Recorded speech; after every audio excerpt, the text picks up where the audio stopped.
இந்தியாவில் கடந்த 11 ஆண்டுகளில் 89 விமான நிலையங்கள் அமைக்கப்பட்டிருப்பதாக விமான போக்குவரத்து துறை அமைச்சகத்தின் தரவுகள் தெரிவிக்கின்றன.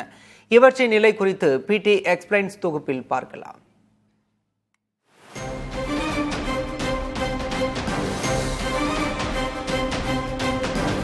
கடந்த 11 ஆண்டுகளில் இந்தியாவில் 89 புதிய விமான நிலையங்கள் அமைக்கப்பட்டிருப்பதாக தரவுகள் தெரிவிக்கின்றன.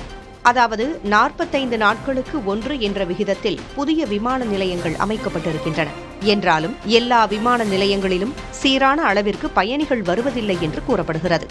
புதிய விமான நிலையங்களில் 2025 ஜனவரிக்கும் நவம்பருக்கும் இடைப்பட்ட காலத்தில் அதிகபட்சமாகவும் குறைவாகவும் கையாளப்பட்ட பயணிகளின் போக்குவரத்தை பற்றி பார்க்கலாம். கோவாவின் மோப்பாவில் உள்ள விமான நிலையத்தை 42 லட்சம் பயணிகள் பயன்படுத்தியிருக்கிறார்கள். குஜராத்தின் ராஜ்கோட் விமான நிலையத்தை 10,50,000 பயணிகள் பயன்படுத்தியிருக்கிறார்கள். அயோத்தி விமான நிலையத்தை 9,70,000 பேர் பயன்படுத்தியிருக்கிறார்கள்.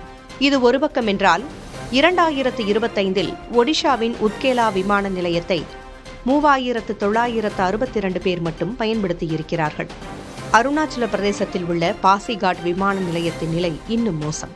2025 அந்த விமான நிலையத்தை 3,206 பேர் மட்டுமே பயன்படுத்தியிருக்கிறார்கள்.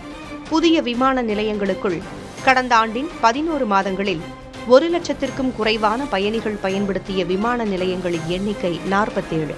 மேலும் புதிய விமான நிலையங்களுக்குள் 48 விமான நிலையங்களில் ஒரு நாளைக்கு 5ற்கும் குறைவான விமானங்கள் இயக்கப்படுவதாக தரவுகள் தெரிவிக்கின்றன.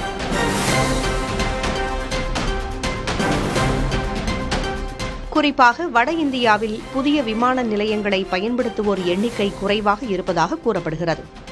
இதனால் அதிக அளவில் விமான நிலையங்களை அமைப்பது குறித்து கேள்விகள் எழுந்துள்ளன.